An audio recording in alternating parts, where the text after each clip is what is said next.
Margaret, how's it going? Good. How are you, Cole? Doing good, doing good. We've known each other for some time now. Mm-hmm. Being in the startup scene and moving and shaking, and heard of a lot of the good things that you had going on with Phaant, and was really interested in the work that you were doing. So before we start the interview, let's talk about what Phaant is and what drew you to that mission. So, Phaant is social media that's good for you. It's a social media platform that's designed to help people interact in a way that helps them connect and actually feel like really close and understood, primarily through creating collaborative biographies. So it is storytelling, it's connection, it's fun, and it's also an archive that you create when you're done with it. And what about it in particular drove you to that mission? So, I had experiences where, or I was inspired because I had experiences where people say, oh, you remember that one time we did this? You're like, nope, or I remember it differently. And I thought it was really interesting that there's so much to our story and who we are and our shared history that goes beyond our perspective and how we remember it. And I thought it would be really great to collect all those different stories and those perspectives so that we can fill out our story both individually and collectively. Sure. And because those memories are the things that help us feel understood and connected. They're the meat of the relationship. And so when someone tells you a good memory that they had of you together, you often feel good about it or feel seen, or it's a good memory. And it's really it's those kinds of things that help you feel connected. Yeah. I mean, one of my fondest and first memories of us and the way that we met, was at Seattle Startup Weekend. Yeah. And we were on the same team, came in second place, But before we did that, and before I knew about Phaant, I knew Margaret. I knew Margaret as the relationship therapist and someone who was in that space. What do you think? So I want to talk about your background. What is it about that field that really drew you to that? Well, I guess being a counselor and helping people with relationships has informed how I have built Phaant and designed Phaant and know what I know about what connects people. But it also gives me an opportunity to really see what a problem disconnection has been and how communication can play out in ways that are divisive rather than connecting. And I think it's more my counseling background is more indicative of my interest in helping people and helping people find their connections. And I have an entrepreneurial background. I love coming up with new ideas and looking at new business ideas. So it's a melding together of those different For sure. parts. Mm-hmm. For sure. So, with someone in your background, but just in life in general, and you having that mission to really want to help people, I kind of picked up on that from the first time we met. What is the significance of a relationship? What's the real value in connectedness? Why do we need to be connected as humans? I'm realizing that I have to talk about that more because for me it's something that just seems kind of obvious. It's like, why do we drink water? Yeah. And relationships are key to our survival and to our health. We depend on other people to help us survive and get through the world from when we're a child to older in life. And so I think that but because of technology and a few other things, we've started taking relationships for granted or started having a misunderstanding of what a relationship really is. And it's something that is key to our sense of safety and health, because when we have a good relationship with somebody, it calms our nervous system, it helps our brain wire differently, it helps us just feel better and healthier. Yeah, for sure.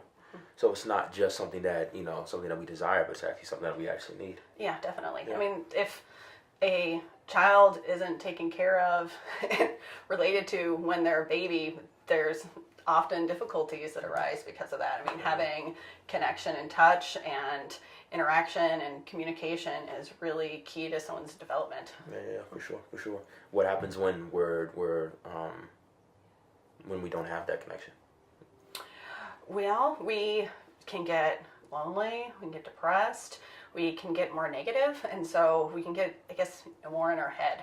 And if there aren't other people out there letting us know that they love us and that they see us and that they care, our internal dialogue can kind of take over, and sometimes it can be kind of nasty. And it can be some things that aren't very positive and kind of keep you stuck. And then when you're not feeling good about yourself, you don't feel good about the world in general, and you're a lot less likely to be kind. And so that's sort of a recipe for cruel behavior, or just, antisocial behavior or isolation. Yeah. It's interesting that you say that, because, we're in a world of social media. We're in a world of social media where we, people have hundreds of thousands of followers and stuff like that, and we're connecting with people from acquaintances and friends alike. Why does it seem like the more connected that we become, the more disconnected we actually start to feel? I think it's a issue of quantity over quality. There is something called the Dunbar's number, which is usually around 150. Okay. And the idea is that that's how many people we can maintain a relationship with. And, in that we can understand them, know them, remember their name, remember details about their life. Right. And with social media, we usually have many more friends and followers than that. And so we only can just sort of scratch the surface on a lot of those relationships. And so we're getting these little hits of connection, but not the depth of connection that really gives you that substance. Yeah. And so, those little hits can be really validating, exciting, and they're little kind of like dopamine bumps when, someone likes your photo, or, comments, or this, that, or the other. But the quality of the interactions that you get online right now are often pretty shallow. And so, I think about it as, like fast food versus a nice home cooked meal. And, fast food might be something that's quick and easy and it does the job right then, but if that's all you're eating all the time, you're not going to be as healthy, most likely. And so we want to create a place where there is more opportunity and guidance in creating healthy interactions. Yeah, for sure. Why do you think that we're so drawn to social media? You know what I mean? Like, why is that where it seems like culture is kind of being pushed right now? Well, with all that being said. Yeah, there's the novelty aspect to it. And so things that are new are exciting and fun. And so there's a lot on social media that's cute or fun or funny, or just, this easy thing to do that just, it's novel. And it might be a source of entertainment for us, but entertainment isn't necessarily what connects us. Right. And so I think that, and then because of that, we've started getting to this place where our social media presence is more and more about projecting a brand and curating ourselves and showing something to the world in order to keep this feed going of likes and followers and that validation that we're getting from that. For sure. So I think it's tricky because we're doing this trade-off for something that's like fun and fast and easy at the risk and at the detriment of us really connecting and building quality relationships that help sustain us and help us feel healthy. And part of this need to curate yourself means that you sometimes aren't really being yourself, or you're putting this wall up, or you have your self-worth based on how liked you are, and how many people like your photo, etc. And so it puts a lot of pressure on your likability and your inherent worth. Maybe you just don't take good pictures of yourself, but it doesn't mean you're less likable or lovable. And or maybe you don't feel comfortable broadcasting yourself online that way. And so I think it's set up this assumption that your lovability is based on how good you are curating a brand. Right. For sure. And I think in turn that makes it a lot more difficult for people to really be authentic and show who they are, and that the authenticity and being real is what really connects you with other people. Like making mistakes, telling someone you're having a hard day, showing those imperfections. So it's almost as if we're not connecting with actual people when we're online and we're using tech and we're using social media and things like that. We're almost connecting with projections of ourselves, or presentation of our best version of ourselves. Exactly. Yeah, and so it's like it's like we're connecting with these holograms of each other or something like that. So it's, of course, we're not feeling as connected because it's not really our true selves that are connecting with others. It's all these avatars or what have you that are interacting in their own area that are removed from us. Right, for sure. And I think that removal also doesn't give us the true validation that helps us feel safe and secure. And so we get more and more anxious about what people think and more afraid of putting ourselves out there. I think that, people are having a harder and harder time just having communication and conversation. And people text instead of talk on the phone. Right. Yeah. I mean, that used to be a thing. People used to talk on the phone, and now there is that anxiety that comes from having those one-on-one conversations. Yeah. Do you find that is it almost a thing where it's like when there's more eyes, people are more reserved, or they're more kind of like you say, curated? Yeah, I mean, I don't think everyone wants to be under the spotlight all the time. And so there are ways in which social media is overexposing us and, doesn't work well for people that are uncomfortable with the spotlight. And it also doesn't work well for creating real intimacy and vulnerability in those relationships. And so part of what we're doing with Phaant is creating more privacy and opportunity to have, intimate conversations and be able to just talk with a few friends and not have everything be public, because being able to have something that's just between you and a close friend or you and a close group of friends is going to create a lot more safety and opportunity to really connect and not have to worry about what image you're projecting. For sure. When we first met and you told me about Phaant, and the first thing that I saw that drew me to it was the logo.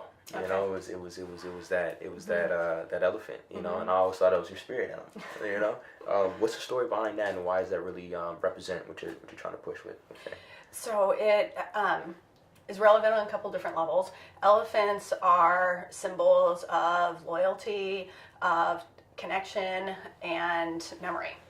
But I was particularly inspired by the Indian folktale, The Blind Man and the Elephant, which is a couple different versions of it. But in most of them, there is, a situation where some blind men are asked to describe an elephant.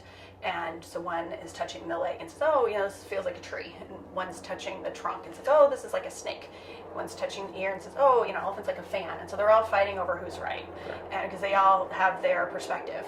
And another person walks by and says, oh, you're kind of onto something, but you're also all wrong. An elephant is much more than all these parts combined. So the idea with Phaant is that we are working with our friends, our family, our community members to fill out our story and see the different parts so that we have this more holistic vision and experience of our personal stories and of our collective stories so that we get big picture. So you're creating that elephant of your story with Phaant. Yeah, that's great. Great. I mean, so essentially what it is you're gaining connectedness through self-awareness? Partially. I mean, it's a collaborative biography making platform, and so you are getting other people's perspectives on your shared experiences. You're telling your story and your perspective, and those are those things that help you feel more connected. I mean, it's like your oral history in some ways. I mean, that's our history is so important to who we are, where we've come from, where we want to go. And it is a way to capture all of that. I mean, most people have some enjoyment over reminiscing or looking back at memories. I mean, sometimes they can be difficult, but they are who we are. And so this Phaant is a way to sort of capture and preserve and also improve your sense of self and your identity. Yeah, for sure. I mean, you also talk about, and we've talked about this before in the past, but even in times when it's difficult and you're reminiscing, there's some value to that as well, right? Yeah. Because, I mean, there's all sorts of benefits that can come from telling your story, and especially having someone else witness it and hear it or share their story. And, and sometimes, getting someone else's perspective of a shared story that is a little bit different than yours can be helpful, especially if you experience yourself as someone that is, no fun to be around, and a friend says, oh, you're one of the funniest people I know, and I remember when you told me this, that, and the other. And so that is part of, I think, what Phaant can do, is it helps us get out of our, take our blinders off and see ourselves through other people's eyes, which oftentimes, can be an improvement. Yeah, for sure. So what is, on the grand scheme, what do you really see Phaant as? What do you hope to see it? How do you hope to see it impact the world? I hope to see it get people back to what really connects us and improve our degree of connection through relationship. And so where we feel seen and understood, we feel safe. I think that's most important, because when we feel disconnected and lonely, we don't feel safe, and then that brings out all sorts of other behavior that's not great. Right. So ideally, if Phaant is really successful, it won't be needed in the same way anymore. I mean, part of it is kind of getting people comfortable talking and interacting and having those personal moments more. Yeah. When we talked about this in the past as well, about, being, when you're seen as a whole person, and you feel like you have been heard, that also opens you up to listening. And Exactly. I mean, I think that I know that when you feel heard, you feel safe, you feel understood, and you relax a little bit. And a lot of what you see online is people that don't feel heard. There's a lot of yelling. There's a lot of I'm right and putting things out there. There's not as much kind of listening, this back and forth, and having that real dialogue and exchange of experience. Yeah, for sure. Well, that being said, I guess one could say that Phaant can almost act as an agent of change. Definitely. I mean, that's why I'm doing it. Yeah. Yeah, I mean, it's not easy work to do a startup. I mean, I've got it pretty good so far with my the other work that I've done. It's been, I get days off. So, I mean, the reason why I even have motivation to do Phaant in the first place is I see it could be a really important tool to get people back to really connecting and relating and having the safety and security and esteem that goes along with that. Yeah. I mean, I want people to feel good about themselves and definitely. feel safe. And when you feel scared or not good enough, it's just not a great place to be, and it's bad for everybody. Yeah, for sure. Last question. And what is the kind of change that you want to see for the world? I mean, I want the world to be a happier, more connected place. I know that's a little bit naive, but I think that we would do a lot better if we took the time to really understand where people are coming from. For sure. Instead, especially when it's different than our narrative and our experience, because there are elements that will connect us in one way or another. And if we feel understood and listened to, we're going to be more open to relating to each other, to making compromises, to working together. Yeah. Sounds good. I mean, nobody wants to be on a team with people, everyone's yelling at each other. Yeah, not at all. Well, I'm excited for you. I'm inspired by the idea. I can't wait for it to come out. And thank you for taking the time to sit down and talk with us and share a little more about what you've been working on. Great. Thank you so much, Cole. Appreciate it. Yeah.